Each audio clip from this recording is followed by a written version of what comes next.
हम सभी को एक अच्छे रहस्य के बारे में जानना पसंद है और सौभाग्य से ये पता चला है कि जिन चीज़ों का हम हर दिन इस्तेमाल करते हैं वो रहस्यों से भरे हुए हैं। तो कोक के सबसे बड़े रहस्य से लेकर बैटरी असल में कैसे काम करती है तक मेरे साथ बने रहिए, क्योंकि हम रोजमर्रा की चीज़ों में छिपे हुए कुछ सबसे आश्चर्यजनक रहस्यों के बारे में बात करने वाले हैं।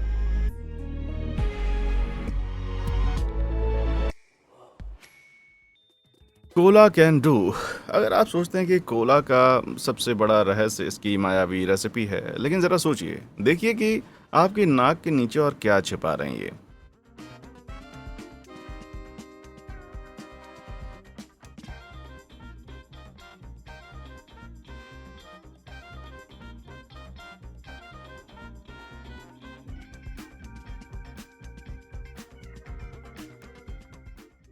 पता चला है कि कोक कैन में जितना दिखता है उससे कहीं ज़्यादा मौजूद है। ये सीक्रेट प्लास्टिक की इनर ट्यूब में छिपा हुआ है। आपने अभी जो क्लिप देखी उसमें एक इस एल्यूमिनियम से बने हुए कोक कैन के अंदर का रहस्य एक उल्लेखनीय केमिकल रिएक्शन द्वारा सामने आया है। जब कोक को सोडियम हाइड्रोक्साइड जैसी highly corrosive alkaline alkyne solution में डुबाया जाता है तो ड्रेन अनब्लॉकर की तरह कोक एक केमिकल प्रोसेस से गुजरता है जिसे हाइड्रोलिसिस कहा जाता है। इस रिएक्शन के कारण कैन में मौजूद एल्यूमिनियम घुल जाता है, जिससे उसके भीतर छिपा एक आशाजनक रहस्य सामने आता है। एक प्लास्टिक लाइनिंग जो घुलने से इसको रोकती है। लेकिन ये इसमें है क्यों? तो क्योंकि कार्बोनेटेड पानी और ढेर सारी चीनी के साथ साथ सोडा में एसिड भी होता है। कोक हमारे रेफ्रिजरेटर में सबसे ज्यादा एसिडिक ड्रिंक में से एक है, क्योंकि इसमें फास्फोरिक और साइट्रिक एसिड होता है। ये एसिड का नेचर करेसिव होते हैं, जिससे कोक को लगभग 2.5 का पीएच रीडिंग मिलता है, जो कि बैटरी एसिड से ज्यादा नहीं है। जबकि हम सभी जानते हैं कोक जैसे सोडा हमारे सफेद दांतों को खराब कर सकते हैं। धन्यवाद माँ। क्या आप ये भी जानते हैं कि अल्कलाइन की तरह जो हमने पहले देखा, सोडा की एसिडिटी इतनी मजबूत है कि वे मेटल को भी खा सकती हैं। और ये देखते हुए कि कोक एल्यूमिनियम के डब्बे में बेचा जाता है, प्लास्टिक की हमारी छोटी ट्यूब यहीं पर काम आती है। पॉलीमर या एपॉक्सी से बनी हुई रेसिन की ये लेयर मैन्युफैक्चरिंग प्रोसेस के दौरान एसिडिक सोडा और कैन के एल्यूमिनियम के बीच एक प्रोटेक्टिव बैरियर के रूप में इस्तेमाल की जाती है। ये ना सिर्फ मेटल को लिक्विड द्वारा खाने से बचाता है, बल्कि ऐसा करने से ये सोडा के स्वाद को घुली हुई मेटल से दूषित होने से भी बचाता है। हालांकि आपने शायद सोडा कैन को इस तरह से कभी नहीं देखा हो, लेकिन इन ड्रिंक के कैन को मैन्युफैक्चर करने वाले कैन के अंदर इस प्लास्टिक कोटिंग की लाइनिंग का इस्तेमाल लगभग 50 साल से हो रहा है। लेकिन अगर मैन्युफैक्चरर को हर डिब्बे को इस प्रोटेक्टिव परत से ढकने की परेशानी से गुजरना पड़ता है, तो क्यों ना वे कैन का इस्तेमाल करना छोड़ दें और सिर्फ ग्लास या प्लास्टिक की बोतल का इस्तेमाल करें। खैर, एल्यूमिनियम ना सिर्फ पृथ्वी पर सबसे ज्यादा मौजूद धातु है, बल्कि एल्यूमिनियम के डब्बों को रिसाइकिल करना भी आसान होता है, बजाय प्लास्टिक के और यहाँ तक कि कांच की बोतलों के। तो अगली बार जब आप इसे खोलेंगे तो आपको ना सिर्फ कुछ ताजगी भरे बुलबुले मिलेंगे, बल्कि आपको रोजमर्रा के सरल डिजाइन का स्वाद भी मिल जाएगा।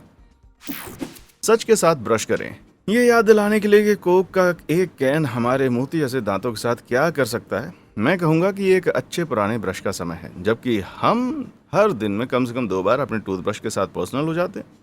और आपको ये जानकर हैरानी हो सकती है कि आप अपने मुंह में जो डाल रहे हैं उसके बारे में आप कितना कम जानते हैं। ज़्यादा टूथब्रश के सिरों में अलग अलग रंग के ब्रिसल्स होते हैं। हालांकि आप सोचते होंगे कि ये सिर्फ इसे अच्छा दिखाने के लिए कुछ एक्स्ट्रा स्पर्श हैं, लेकिन ये बोल्ड ब्रिसल्स एक खास डिज़ाइन का रहस्य छुपा रहे हैं। अक्सर नीले रंग के इन रंगीन ब्रिसल्स को टूथब्रश इंडिकेटर्स के रूप में जाना जाता है और हमें ये बताते हैं कि ब्रश बदलने का समय कब है।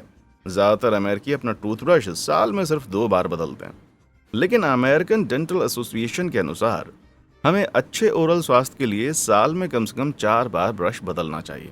जब आप ब्रश करते हैं तो इन टूथब्रश इंडिकेटर्स का रंग फीका पड़ जाता है, और एक बार जब ज़्यादातर रंग गायब हो जाता है तो समझ जाना चाहिए कि ब्रिसल्स अपना काम पूरा कर चुके हैं, और तभी तुम्हें जान लेना चाहिए कि अपना ब्रश बदलने का टाइम आ चुका है। गंदे जानवर। सीरियल रहस्य। हमें अक्सर कहा जाता है कि नाश्ता दिन का सबसे महत्वपूर्ण भोजन होता है, लेकिन ये पता चला है कि हर सुबह हमारे सामने नाश्ते के साथ साथ कुछ आश्चर्यजनक रहस्य परोसे जाते हैं। तो लगभग 3/4 अमेरिकी परिवार अपने दिन की शुरुआत एक कटोरी सीरियल से करते हैं, लेकिन उनमें से बहुत सारे परिवारों को ये नहीं पता कि उनकी हर मुट्ठी में एक चुंबकीय रहस्य छिपा होता है। जरा इसको देखिए।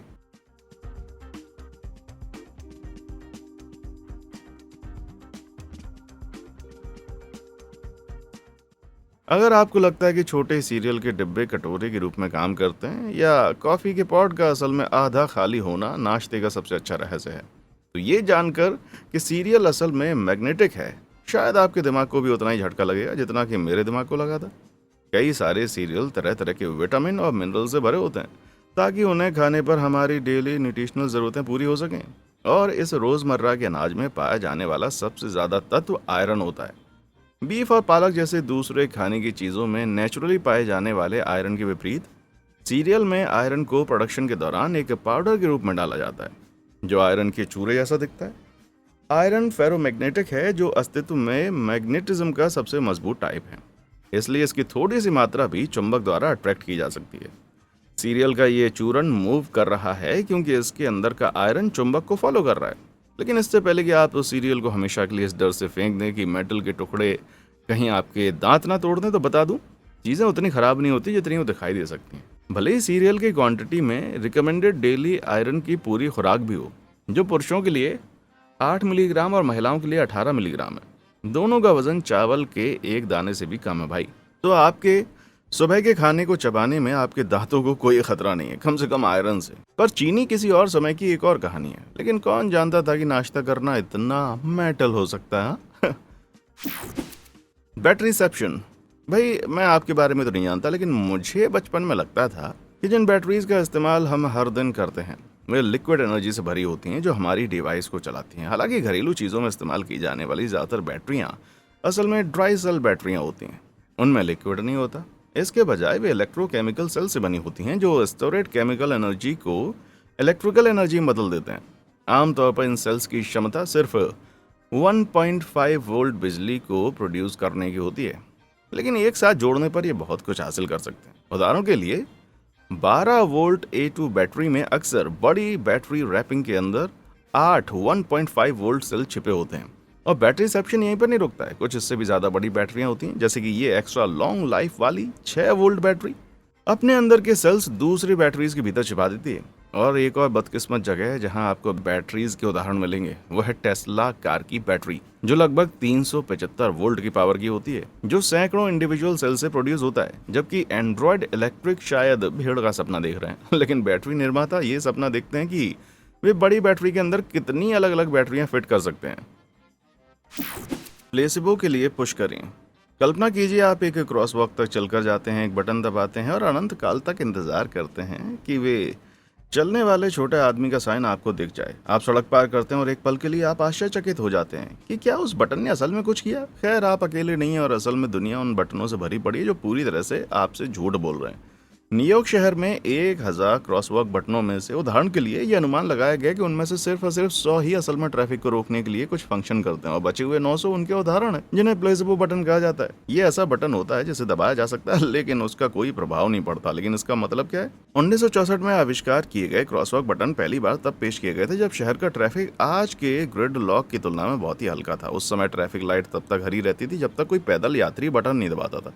जैसे जैसे शहर कारों पर ज़्यादा निर्भर हो गया और पैदल चलने वालों को ट्रैफिक के लिए बहुत ज़्यादा परेशानी होने लगी, तो ये क्रॉसवॉक बटन हल करने के बजाय ज़्यादातर समस्याएं पैदा करने लग गए और लगातार ही ट्रैफिक को उनके ट्रैक पर रोका जाने लगा था। इस समस्या को हल करने के लिए शहर के योजनाकार धीरे धीरे पूरे शहर में बटनों को हटाने लगे और उनके बजाय टाइम वाले ट्रैफिक सिग्नल लगाने लगे। और तब से ये रेस दुनिया भर के दूसरे शहरों में शुरू हो गई। तो अगर वे अब कुछ नहीं करते तो बटन वहाँ पर हैं क्यों? हालांकि इस प्रश्न का कोई ऑफिशियल उत्तर नहीं है, लेकिन कुछ लोगों का मानना है कि प्लेसेबो बटन हमारे बीच साइकोलॉजिकल तरकीबों के रूप में रखे जाते हैं जो हमें नियंत्रण का इल्यूजन देते हैं।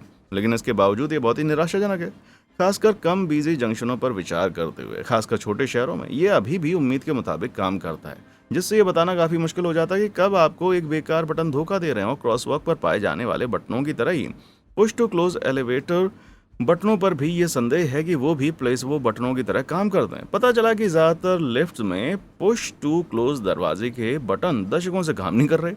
हालांकि इसके पीछे का कारण काफ़ी उत्साहजनक है। जब यूएस अमेरिकी डिसेबिलिटी एक्ट 1990 में लागू किया गया था तो इसका मतलब था कि लिफ्ट निर्माताओं को कई push to close door button के काम को हटाना पड़ा था। इसका उद्देश्य लोगों को लिफ्ट का दरवाजा किसी विकलांग इंसान के अंदर जाने से पहले बंद करने से रोकना था। हालांकि इनमें से ज़्यादातर लिफ्ट बटन जनता के लिए काम नहीं करते।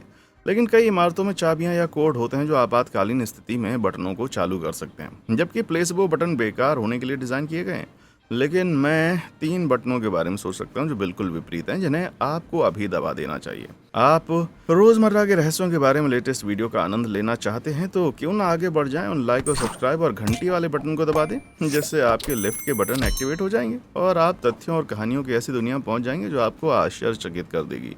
सब कर दिया? बढ़िया। अब वीडियो पर वापस आते हैं। रेटेड लाल। यहाँ तक कि स्ट्रीमिंग और घरेलू मनोरंजन के बढ़ाने के बावजूद पुराने मूवी थिएटर की ट्रिप से कुछ भी मेल नहीं खाता है। सोडा, फव्वारे, मक्खन से शराब और पॉपकॉर्न और आइकॉनिक मूवी थिएटर सीट को भला कौन भूल सकता है। अब आपने देखा होगा हर क्लासिक मूवी थिएटर लाल सीटों का विकल्प चुनता है। ये परंपरा पार्शियली रूप से 18वीं शताब्दी के इटालियन ओपेरा हाउसों द्वारा स्थापित की गई है, जो शाही दिखने वाली लाल सीटों से सुसज्जित थी ताकि वे अमीर ग्राहकों को आकर्षित कर सके। हालांकि आज भी सिनेमा घरों के अंदर इस तरह के रंग का इस्तेमाल करने का निर्णय बड़ा सोच समझ कर लिया जाता है ताकि वे आपकी आंखों को चकमा दे सकें।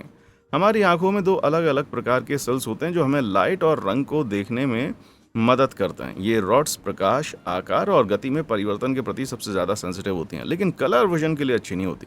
जबकि कांस रंग के प्रति सबसे ज़्यादा सेंसिटिव होते हैं, लेकिन वे चमकदार रोशनी में काम करते हैं। यही कारण है कि अंधेरे में रंग देखना कठिन हो जाता है। अलग अलग रंगों की अलग अलग वेवलेंथ होती है, जो कि कम रोशनी में उनके देखने की हमारी क्षमता को प्रभावित करती है।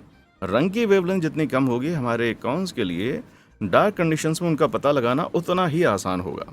स्पेक्ट्रम में किसी भी दूसरे रंग की तुलना में लाल लाइट की वेवलेंथ ज़्यादा होती है, इसलिए पहला रंग है जिसे हम अंधेरे में पहचानने की क्षमता खो देते हैं, भले ही दूसरे रंग फिर क्यों ना दिखाई दे रहे हों।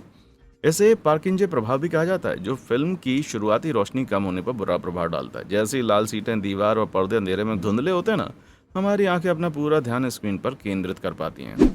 और हमने अभी तक लाल देखना समाप्त नहीं किया। इसमें कोई संदेह नहीं है कि एक विचित्र फील्ड में लाल बार्न उतनी ही अमेरिकी है जितनी जुलाई के चौथे और एप्पल पाई है। लेकिन क्या आपने कभी सोचा कि ये रंग किसानों की पहली पसंद क्यों है? कुछ लोगों का मानना है कि किसानों ने इस रंग का इस्तेमाल इसलिए किया ताकि वे ईंटों से बने हुए नजर आए। ये एक महंगा मटेरियल है जो कि किसानों को अमीर दिखाता है, और एक लोकप्रिय धारणा है कि इन लाल रंग किसानों की गायों को घर का रास्ता खोजने में मदद करते हैं। ये तब तक स्मार्ट लगता है जब तक कि आप ये ना जान लो कि गायें कोई भी रंग नहीं देख पाती हैं सिवाय पीले और नीले रंग के। अब हम इन सिद्धांतों के बारे में बात कर सकते हैं जब तक गायें घर आएंगी या नहीं, लेकिन रियलिटी बहुत ही स्पष्ट है। पुराने फार्मर्स जो न्यू इंग्लैंड में बसे थे, उनके पास पेंट के लिए अतिरिक्त पैसे नहीं थे, लेकिन फिर भी उन्हें अपने बिना पेंट के खलिहानों को एलिमेंट से बचाने के लिए एक तरीके की जरूरत थी। परिणाम न्यू इंग्लैंड की मिट्टी से प्राप्त स्किम्ड दूध, नींबू, लिनसीड का तेल और रेड आयरन ऑक्साइड का जंग लगे रंग का मिश्रण था, जो लकड़ी की सतहों को बर्बाद होने से बचाने के लिए खोजा गया था। एक विनम्र शुरुआत के बारे में पता करो भैया। किसान आज भी अपने पूर्वजों की प्रतिभा को श्रद्धांजलि देने के लिए अपने खलिहानों को लाल रंग से रंग देते हैं, हालांकि वे पूरे तरह से आधुनिक प्रतिभा का उपयोग कर रहे हैं। Bread tag. इसमें कोई शक नहीं है कि बरसों से सबसे iconic lunch menu item sandwich, अच्छी ब्रेड के 2 स्लाइस के बिना कुछ भी नहीं है। बता दूं कि अमेरिकी हर दिन 300 मिलियन से ज्यादा सैंडविच खाते हैं। ये ह्यूमन से सैंडविच रेशो लगभग 1 से 1 है। सैंडविच की इतनी संख्या के लिए भारी भरकम मात्रा में ब्रेड की जरूरत भी होती होगी, इसलिए इसमें कोई आश्चर्य की बात नहीं है कि ब्रेड का लिफाफा लगभग हर किसी को किराने की लिस्ट में शामिल होगा। आपने शायद ब्रेड बैग की सील पर रंगीन टैग देखे होंगे, लेकिन क्या आप जानते हैं कि ये टैग आपके सपनों के सैंडविच का रहस्य छिपाते हैं? जबकि अलग अलग रंग ज्यादातर ये जानने में मदद करते हैं कि अलमारियों में रखे गए ब्रेड को कब बदलना है, और कलर कोड होने से आपको बेहतर खरीदारी करने में मदद मिल सकती है। हर एक रंग टैग सप्ताह के एक अलग दिन से मेल खाता है। प्रत्येक लोफ को उस दिन से संबंधित रंग से टैग कर दिया जाता है जिस दिन उसको पकाया गया था। हालांकि इसके लिए कोई यूनिवर्सल कोड नहीं है, लेकिन आमतौर पर किराना स्टोरों द्वारा इस्तेमाल किया जाने वाला शेड्यूल कुछ इस तरह होता है। सोमवार को और पकाई और पैक की गई रोटियों को नीला टैग दिया जाता है। मंगलवार के लिए हरे रंग का, गुरुवार की रोटी को लाल टैग, शुक्रवार को सफेद और शनिवार को पीला टैग दिया जाता है। अगर आप सोच रहे हैं कि बुधवार और रविवार के लिए कोई टैग क्यों नहीं है, ऐसा इसलिए क्योंकि इन दिनों ज्यादातर ब्रेड बेकरियां प्रोडक्शन ना करने की छुट्टी लेती हैं। तो अब आप इस टैग के रहस्य को जान गए होंगे, इसलिए अब आप हर बार खरीदारी करते समय अपनी शक्तियों का इस्तेमाल करके अपनी भलाई के लिए ताज़ी सैंडविच को चुन सकते हैं। Happy sandwiching. स्पीड चम्प्स। हालांकि कई सारे ड्राइवर इन्हें परेशानी का कारण मानते हैं, लेकिन इस बात से इनकार नहीं किया जा सकता कि स्पीड बम्प्स सुरक्षा का एक बहुत ही ज़रूरी हिस्सा है। इन्हें वहाँ ड्राइवरों की गति धीमी करने के लिए डिज़ाइन किया जाता है जहाँ पैदल चलने वालों की संख्या ज़्यादा होती है। स्पीड बम्प आमतौर पर ड्राइवरों की गति 2 से 10 मील प्रति घंटे के बीच धीमी कर देते हैं, जबकि ड्राइवर और पैदल यात्रियों की सुरक्षा अनिवार्य है। लेकिन कुछ एक्सपर्ट्स का मानना है कि स्पीड बम्प हमारे ग्रह के लिए इतना सुरक्षित नहीं है। यूके के राष्ट्रीय स्वास्थ्य संस्थान के अनुसार स्पीड बम्प के कारण ड्राइवर बार बार गति बढ़ाते और धीमी करते रहते हैं, जिससे कार एमिशन बढ़ जाता है, जिसके कारण वे अनजाने में ट्रैफिक के शोर और एयर पोल्यूशन को बढ़ाने में योगदान दे सकते हैं। समाधान के रूप में लंदन इंग्लैंड के योजनाकारों ने नकली स्पीड बम्प पर टेस्ट ड्राइव किया। आप पूछ सकते हैं कि स्पीड बम्प नकली कैसे हो सकता है। खैर, अगर आप इन बम्प को एक तरफ से देखें तो आप देखेंगे कि वो असल में पूरी तरह से फ्लैट है, सिर्फ एक ऑप्टिकल भ्रम पैदा करते हैं। ड्राइवर की सीट के देखा जाए तो इन नकली बम्प्स को इस तरह से पेंट किया गया है कि वे असली स्पीड बम्प्स की तरह उभरे हुए नजर आए, जबकि असल में वो होते नहीं हैं। एक्सपर्ट्स का दावा है कि ऑप्टिकल भ्रम एमिशन को लगभग 20% तक कम कर सकता है। तो इस स्मूथ ड्राइविंग अनुभव के लिए नकली बम्प्स का बड़ा धन्यवाद, क्योंकि ड्राइवरों को बाद में ज्यादा एक्सेलरेट करके बम्प की ढलान के साथ जूझना नहीं पड़ता। मेरा मतलब है, ये बहुत ही चतुराई भरा तरीका है जिससे लोग इको फ्रेंडली ड्राइविंग करके सुरक्षित महसूस रहेंगे। लेकिन क्या किसी और को ऐसा लगता है कि यहाँ छल किया जा रहा है? भाई, आजकल सड़कों पर भी भरोसा नहीं किया जा सकता। आप क्या सोचते हैं इस बारे में? नीचे कमेंट करके बताएं हमें। शक्तिशाली प्रतीक। हालांकि हम सभी जानते हैं कि हमें अपने शरीर को ऊर्जा देने के लिए भोजन और पानी की जरूरत होती है, लेकिन एक और ऊर्जा स्रोत है जो हमारे दैनिक जीवन में आवश्यक हो गया है, कोवीटेड यूएसबी। ये फुल्ली पावर्ड इलेक्ट्रॉनिक डिवाइस हमारे दैनिक जीवन पर हावी हो गई है और आप शायद बिना सोचे समझे अपने फोन और दूसरी डिवाइस को दिन में कई बार चार्ज करने के लिए इसका इस्तेमाल करते होंगे। जबकि हम सभी जानते हैं कि ये प्रतीक यूएसबी को दर्शाता है, लेकिन आप शायद नहीं जानते होंगे कि इस छोटे शक्तिशाली प्रतीक का इतिहास काफी रहस्यमय है। यूनिवर्सल सीरियल बस के नाम से जाने जाने वाली यूएसबी प्रतीक का क्या अर्थ है? इसके लिए पिछले कुछ सालों में कुछ दिलचस्प सिद्धांत सामने रखे गए हैं, जिनमें से सबसे लोकप्रिय सिद्धांत ये था कि प्रतीक नेपच्यून के त्रिशूल को रिप्रेजेंट करता है, जिसे ड्रेइजेक के नाम से जाना जाता है। जबकि ड्रेइजेक समुद्र की शक्ति का प्रतीक होता है। जो लोग इस सिद्धांत का प्रस्ताव करते हैं उनका सुझाव है कि यूएसबी का 3 कांटों वाला त्रिशूल टेक्नोलॉजी को क्षमता और एडॉप्टेबिलिटी का प्रतीक हो सकता है। हालांकि इसे सिद्ध करना मजेदार है। यूएसबी प्रतीक के रहस्य का ज्यादा ऑफिशियल समाधान हो सकता है। 2020 में कोरा यूजर जिम डाउसे ने दावा किया कि वो यूएसबी प्रतीक के डिजाइनर थे और उसके पीछे का असली अर्थ दिए गए सिद्धांतों से बहुत दूर था। जिम का दावा है कि उन्होंने ये सिंबल तब तैयार किया जब वे टेक्निकल इलेक्ट्रेटर के रूप में डिजिटल इक्विपमेंट कॉर्पोरेशन में 1980 में काम करते थे और बाद में इसे यूएसबी पर इम्प्लीमेंट किया गया, जिसका आविष्कार 90s में हुआ। पुरानी कथाओं के किसी भी काल्पनिक लिंक के विपरीत जिम का दावा है कि त्रिशूल जैसा डिजाइन असल में कनेक्टिविटी को रिप्रेजेंट करता है। सिंबल के निचले हिस्से पर बड़ा सर्कल कंप्यूटर को रिप्रेजेंट करता है, जबकि उससे जुड़ा छोटा सर्कल ट्राइंगल और स्क्वायर के कई अलग अलग आउटपुट डिवाइस को रिप्रेजेंट करता है, जिनके लिए यूएसबी का इस्तेमाल किया जा सकता है। इसलिए जब यूएसबी तकनीक उभरी तो जिम को जिस प्रतीक को डिजाइन करने का काम सौंपा गया था वो इसके लिए एकदम सही साबित हुआ। बेशक ये सिर्फ एक इंसान के ऑनलाइन दावे हैं, इसलिए ये मनगढ़ंत हो सकते हैं, लेकिन ये वाकई में विश्वसनीय लगता है। और ये सिर्फ यूएसबी नहीं है, ऐसे कई तकनीकी प्रतीक हैं जिनका सही अर्थ हर दिन हमारी नजर से ओझल हो जाता है। उदाहरण के लिए पावर सिंबल को ले लें। ऐसा माना जाता है कि एक छोटी सी रेखा के साथ टूटा हुआ सर्कल बाइनरी सिस्टम से लिया गया है, जिसमें नंबर 1 बिजली के लिए है और 0 बिजली बंद होने का संकेत देता है। लेकिन है, अभी उस पावर बटन को मत दबाना, क्योंकि अभी और भी आश्चर्यजनक रहस्य सामने आने वाले हैं। हेंज एंड सीक, ये सबसे ज्यादा पहचाने जाने वाले ब्रांड्स में से एक है। इसमें कोई संदेह नहीं है कि हेंज मसालों का पुराना राजा है। जब आप हेंज परोसने वाले रेस्टोरेंट में जाते हैं तो आप जानते हैं कि इसका मतलब है कि वे क्वालिटी की परवाह करते हैं या नहीं। एक स्थापित घरेलू ब्रांड के रूप में हेंज की कीमत कैटरिंग इंडस्ट्री में कई केचप से ज्यादा है, लेकिन कुछ रेस्टोरेंट इस तथ्य का इस्तेमाल अपने ग्राहकों को बेवकूफ बनाने के लिए कर रहे हैं। चौंकाने वाली बात यह है कि 20% रेस्टोरेंट हेंज द्वारा की के सर्वे में इस बात को स्वीकार करते हैं कि वे पैसे बचाने के लिए सस्ते विकल्पों के साथ हेंज केचप की बोतलें भरते हैं, और हेंज इस बात से बिल्कुल भी खुश नहीं है। नकली केचप की इस महामारी के जवाब में हेंज ने एक समाधान तैयार कर लिया है, और ये सब लेबल से पता चलता है। रेस्टोरेंट में डिस्ट्रीब्यूट की गई कुछ बोतलों पर हेंज ने अपने आइकॉनिक लेबल को एक कंट्रोल टूल में बदल दिया मेरे भाई, सच में, जो कि कंज्यूमर्स को ये जांचने में मदद करता है कि वो असली में हेंज है या नहीं। नए लेबल में एक लाल रूपरेखा शामिल है जिसका रंग हेंज केचप से पूरी तरह से मेल खाता है। हेंज केचप की एक ऑथेंटिक बोतल पर यह बॉर्डर लगभग अदृश्य होता है, लेकिन अगर अंदर नकली सॉस डाल दिया जाए तो ये एक स्पष्ट चेतावनी के रूप में सामने आती है कि आप केचप धोखाधड़ी के शिकार हैं। यही उन शैतानों को अच्छे सबक सिखाएगा।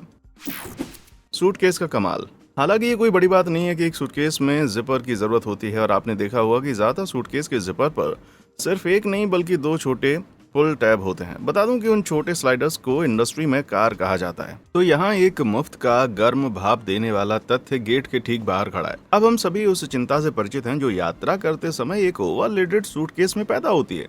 और हालांकि ऐसा लग सकता है कि ये फूला हुआ ये केस आपके खिलाफ काम कर रहा है, लेकिन इसके दो जिपर गुप्त रूप से आपको सफलता की तरफ लेकर जाते हैं, जबकि एक ओवरलोडेड केस एक जिपर कार को अलग कर सकता है। लेकिन अगर पहला विफल हो जाता है तो दूसरा जिपर पुल फेल सेफ के रूप में काम करता है, जिससे आप अपना केस बंद कर सकते हैं। इतना नहीं, बल्कि दो जिपर खींचने से आप पूरी चीज खोले बिना ही अपने केस के छोटे से कोने तक पहुंच सकते हैं। दो जिप आपको एक्स्ट्रा सुरक्षा के लिए सूटकेस में ताला लगाने की सुविधा देते हैं, भले ही बिल्ट इन लॉक सिस्टम ना हो। कुछ सूटकेस पर छिपा हुआ सुरक्षात्मक डिजाइन विशेषता से प्लास्टिक टैब है, जो हवाई अड्डों पर पर्दे के पीछे होने वाली उबड़ खाबड़ यात्रा से केस को बचाने में मदद करते हैं। मतलब शॉक एब्सपर्शन की सुविधा मिलती है अगर आपका केस किसी लापरवाह सामान संभालने वाले के हाथ लगता है, क्योंकि भगवान जानते हैं लापरवाह सामान संभालने वाले तो निकल जाते हैं, लेकिन अरे बॉबी, मेरा बेशकीमती कांच का अंडा और चीनी मिट्टी की गुड़िया का कलेक्शन भी इसी में था। Match point. चाहे आप टेनिस के खिलाड़ी हो या ना हो, लेकिन हर कोई आइकॉनिक टेनिस रैकेट से परिचित है। लेकिन मैं शर्त लगा सकता हूँ कि आपको नहीं पता होगा कि इसके डिजाइन करने में कितना सोचा गया है। रैकेट के फ्रेम के ठीक नीचे की इस खुली जगह को थ्रोट कहा जाता है, और आपने शायद देखा होगा कि खिलाड़ी इस स्पेस का इस्तेमाल एक्स्ट्रा गेंदों को रखने के लिए करते हैं। लेकिन ये इसलिए नहीं होता, इसे ट्राइंगल के रूप में भी जाना जाता है। थ्रोट टेनिस रैकेट की एरोडायनेमिक एबिलिटी का एक इंटीग्रल पार्ट होता है। खुली जगह हवा को रैकेट से गुजरने की अनुमति देती है, जिससे स्विंग करते समय खिंचाव कम पैदा होता है। ये पुराने टेनिस उपकरण में नहीं है और पुराने लकड़ी के रैकेट की तुलना में काफी बोझिल लगते हैं। तो टेनिस फैक्टोइड्स की दूसरी सेवा के लिए बता दूं कि हर कोई जानता है कि कोर्ट पर निशान हर टेनिस मैच में एक इंटीग्रल भूमिका निभाता है। लेकिन आपको शायद पता नहीं होगा कि कोर्ट की पोजीशन अपने आप में महत्वपूर्ण हो सकती है। हालांकि आप इसे ग्राउंड से नहीं देख पाएंगे, लेकिन अगर आप आसमान से नजर डालें तो आप पाएंगे कि ज्यादातर टेनिस कोर्ट, जैसे कि विंबलडन का ये कोर्ट, रहस्यमय तरीके से बिल्कुल उसी दिशा में है। लेकिन इस एलाइन ओरिएंटेशन का कारण क्या है, ये देखते हुए टेनिस ज्यादातर बाहर से खेला जाता है। सूर्य की पोजीशन खेल में महत्वपूर्ण भूमिका निभा सकती है। अगर सूर्य किसी खिलाड़ी के ठीक पीछे उगता या अस्त होता है तो ये उसके अपोनेंट के विजन और प्रदर्शन को प्रभावित कर सकता है। ये देखते हुए कि दिन के दौरान सूरज पूर्व से पश्चिम की ओर बढ़ता है, इसलिए ज्यादातर टेनिस कोर्ट खास तौर से उत्तर दक्षिण दिशा में बनाए जाते हैं ताकि वे सूरज से बच सके। ऐसा करने से सूर्य हमेशा कोर्ट के किनारे की तरफ होगा और इसी की किरणों से दोनों खिलाड़ियों पर एक जैसा प्रभाव पड़ेगा। लेकिन दुर्भाग्य से कई सारे क्लब ऐसी जगहों पर बनाए गए हैं जहां इतनी जगह नहीं थी कि वे विकल्प चुन सकें। इसलिए अगर आप कभी खुद को मैच हारते हुए पाते हैं तो जांच लेना कि आपका कोर्ट किस दिशा में। हो सकता है कि आप अनुचित नुकसान में हो, या कम से कम आप अपनी हार दोष उस पर लगा सकते हो। कौन की चतुराई। ऑफिस का वाटर कूलर ऑफिस की सारी गपशप लगाने के लिए सबसे अच्छी जगह है, लेकिन आपको शायद अंदाजा नहीं है कि आपके हाथ में रोजमर्रा का इससे भी ज्यादा रसीला रहस्य मौजूद है। हालांकि पकड़ने में आसानी आमतौर पर वाटर कूलर में पाए जाने वाले कोन आकार के कप खास रूप से जल्दी से पानी पीने के लिए डिजाइन किए गए हैं। क्योंकि कप को फ्लैट सरफेस पर नहीं रखा जा सकता, ये कर्मचारियों को पानी से भरे कप को वापस डेस्क पर रखने से भी रोकता है, क्योंकि वे वहां पर गिर सकते हैं और कंप्यूटर और दूसरे इलेक्ट्रिकल उपकरणों पर पानी भी गिरा सकते हैं। लेकिन कोन कप के आकार के पीछे का असली कारण सस्टेनेबिलिटी और धन बचत है। क्योंकि वाटर कूलर कप को एक बार इस्तेमाल करने के लिए डिजाइन किया गया है, तो कोन के आकार के कप कम बेकार होते हैं, क्योंकि उन्हें रेगुलर आकार के कप की तुलना में बनाने के लिए कम कागज की जरूरत होती है और इसलिए लागत भी कम होती है। साथ ही सबसे महत्वपूर्ण बात यह है कि वे बेहद स्टाइलिश टोपी बनाते हैं। शेव न्यू वर्ल्ड। कई लोगों के लिए शेविंग एक आवश्यक दैनिक रिचुअल है, लेकिन अगली बार जब आप झाग बनाएंगे तो आपको पता चलेगा कि एक रहस्य रोज आसानी से आपके सामने से गुजरता है। इसे देखिए। हालांकि आप सोच रहे होंगे कि आपके शेविंग जेल के डब्बे के अंदर खाली कैप्रिसन क्यों है। मैं एक घूंट आजमाने की सलाह बिल्कुल नहीं दूंगा, जबकि शेविंग फोम को ट्रेडिशनल एरोसोल कैन में पैक किया जाता है, जिसमें दोनों प्रोडक्ट और गैस एक साथ मिक्स होते हैं। शेविंग जेल जो करता है उसे बैग ऑन वॉल फिलिंग कहा जाता है। इन बात के प्रकार की फीलिंग वाले डब्बे में प्रोडक्ट को एक एल्यूमिनियम थैली में भर दिया जाता है जो वॉल्व से जुड़ा होता है, और कैन में एक्स्ट्रा जगह को कंप्रेस्ड हवा से भर दिया जाता है, जो हर बार जब आप कैन के टॉप पर ट्रिगर दबाते हैं तो थैली स्क्वीज हो जाती है। यकीन मानिए, आपने कभी नहीं सोचा होगा कि चिकनी ठुड्डी बनाने के पीछे इतने सारे मैकेनिज्म हो सकते हैं। ये वास्तव में एक नई दुनिया है। Rechargeable football. भाई, क्या आप जानते हैं कि हर साल सैकड़ों घरेलू लीग टीम, कप कंपटीशन और अंतर्राष्ट्रीय टूर्नामेंट होने के साथ साथ पेशेवर फुटबॉल के अनगिनत खेल हर दिन यहाँ पर खेले जा रहे होते हैं।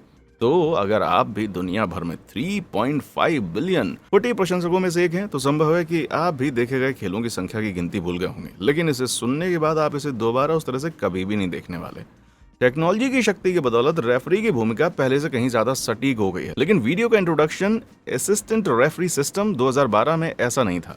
लेकिन अब एक नई फुटी आविष्कार ने मैदान पर अपना रास्ता बना लिया है और फुटबॉल का चेहरा बदल सकता है। जैसा कि हम जानते हैं 2022 में विश्व कप ने इन रिचार्जेबल फुटबॉल को पेश किया था, जो खास तौर पर खेल के दौरान रेफरी को निर्णय लेने में मदद करने के लिए डिजाइन की गई। गेंदों के अंदर एक स्पेशल इलेक्ट्रिक सेंसर लगे हुए हैं। ये सेंसर इतने सक्षम हैं कि 1 सेकंड में ये 50 बार वीएआर सिस्टम को डेटा भेज सकते हैं, जिससे गेंद की सटीक पोजीशन और एक किक पॉइंट को डिटेक्ट करने में मदद मिलती है और गेम ज्यादा निष्पक्ष बन जाता है। क्या ये थोड़ा हास्यास्पद नहीं है? ये पेशेवर फुटबॉल खिलाड़ियों को अब खेलने से पहले अपनी गेंदों को चार्ज करना होगा? हो सकता है, लेकिन ईमानदारी से कहें तो जिस तरह से दुनिया चल रही है, ज्यादा समय नहीं होगा जब हम सभी को रात भर चार्ज करने के लिए खुद को दीवार में लगाना होगा। इसलिए शायद हमें इसकी आदत डाल लेनी चाहिए। रोजमर्रा के रहस्यों के हमारे लेटेस्ट बैच से आप क्या समझे? क्या आप ऐसी किसी चीज के बारे में जानते हैं जो हमने नहीं बताया? नीचे कमेंट सेक्शन में आकर बताएं। और हाँ, हम अगले भाग में उनका इस्तेमाल जरूर करेंगे। देखने के लिए शुक्रिया।